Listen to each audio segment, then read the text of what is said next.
Welcome to Stellar Guy.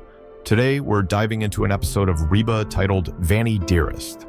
This episode shows us the challenges that come with balancing love, family dynamics, and boundaries, all with Reba's signature humor and heart. Let's get into the story of Van's big night, his mother's unexpected reappearance, and the strain that builds as old family ties clash with new commitments. Stay tuned to see how Reba's wisdom and humor guide her family through these ups and downs. The episode begins with a scene of Reba expressing pride over her daughter Kira's academic achievements. Kira's grades are stellar, straight A's across the board, and Reba beams as she praises her daughter's hard work. However, Kira remains nonchalant, shrugging off her mother's enthusiasm. Kira's demeanor shows a hint of frustration as she shares why she's less excited than her mother. "Nothing I do seems like big news around here with Cheyenne and Van stealing the spotlight," she confides to her mom, her voice carrying a tinge of sarcasm and resignation. Kira's statement hints at a theme that will carry through the episode: the struggle to feel seen and appreciated in a family where attention often shifts to louder, more dramatic happenings. Before Reba can respond, Cheyenne and Van burst into the room, their excitement practically tangible. "Huge news!" Cheyenne exclaims, clearly unable to contain her enthusiasm. Van jumps in, announcing his latest achievement with a gleam in his eyes. He has been named All-City Football Player of the Year, a prestigious title that confirms his talent and potential in the sport. Van's news brings instant celebration, with Reba congratulating him warmly.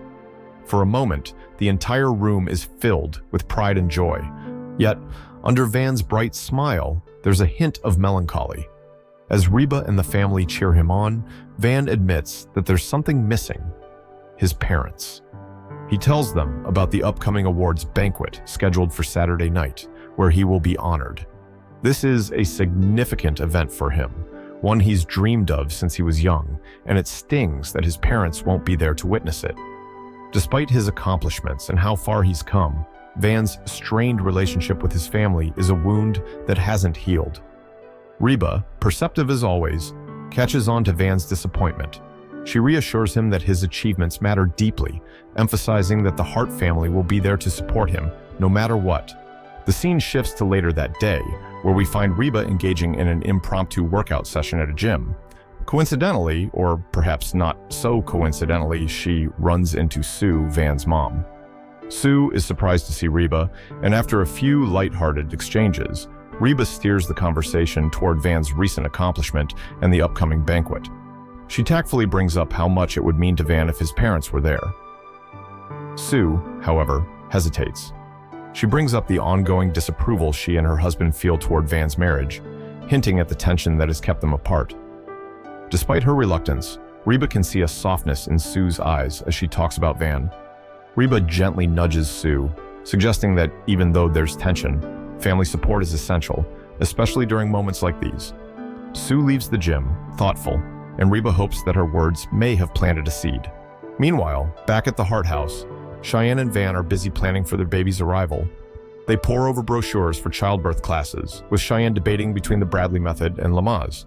At one point, she even suggests an underwater birth, inspired by marine mammals, which catches Van off guard. Their light-hearted banter showcases the youthful excitement and slight naivety they bring to the world of parenthood. As they banter, Reba, watching nearby, lets out a laugh at their antics. Not long after, Brock drops by to spend some time with Jake, his youngest son. Brock is eager to share a guy's night with Jake, planning to bond over simple pleasures like making grilled cheese sandwiches. However, Brock's plans hit a snag when he realizes that his sandwich-making skills aren't up to par. Jake takes one bite of the sandwich and immediately declares that it's wrong, explaining that it doesn't taste anything like Mom's. The scene is both humorous and poignant, as Brock realizes that his son's disapproval isn't about the sandwich itself.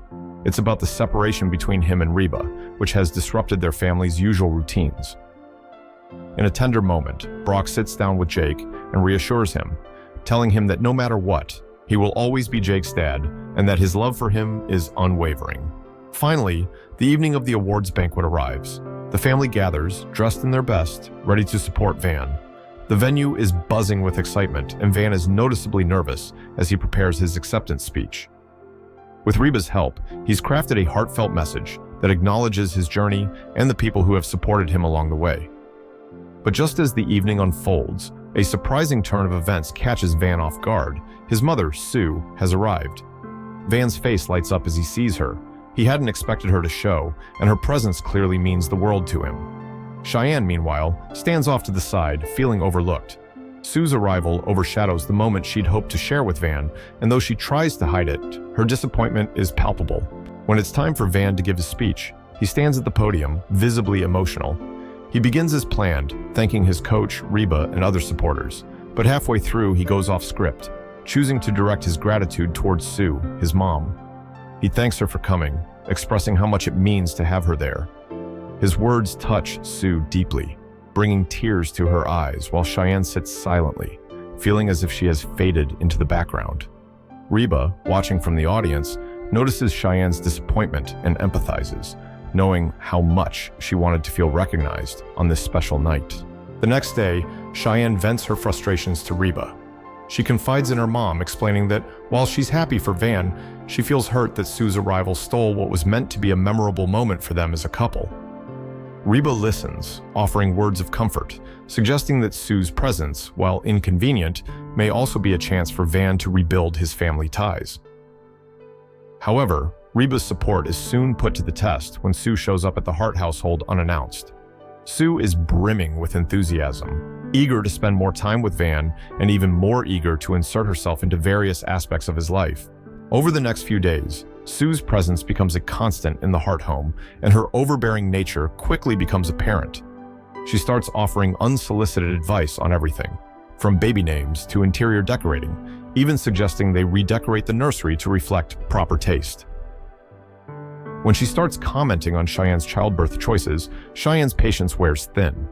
Sue suggests that Cheyenne consider an aquatic birth, insinuating that it might be suitable for someone of her unique physique. Cheyenne's face turns red with irritation, and she exchanges a desperate look with Reba, silently asking for help. Reba, sensing the tension, decides it's time for Van to take action. She pulls him aside and explains that while Sue's intentions are good, he needs to set boundaries for the sake of his marriage. Reba reminds him that he's no longer a little boy, he's a husband, a soon-to-be father, and with that comes the responsibility of making his own decisions. Van is initially hesitant, torn between wanting to please his mother and respecting Cheyenne's wishes. But after a heart-to-heart talk with Reba, he realizes that boundaries don't have to mean losing his mother. They're a necessary step in defining his new life. With newfound resolve, Van sits down with Sue and gently explains his need for space.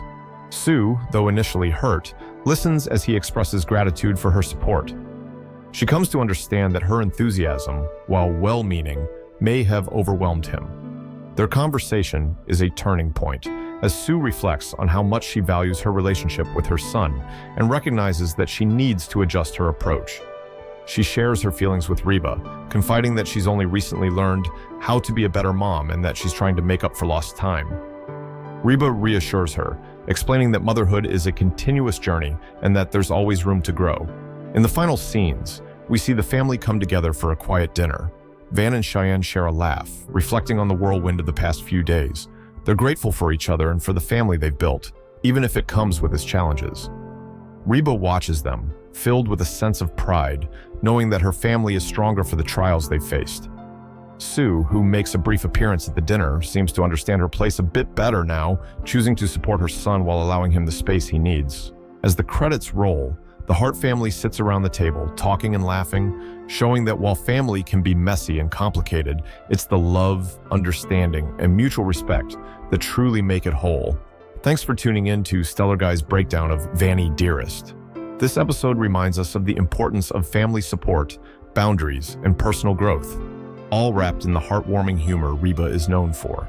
Remember to subscribe and join us next time for more insights into your favorite episodes.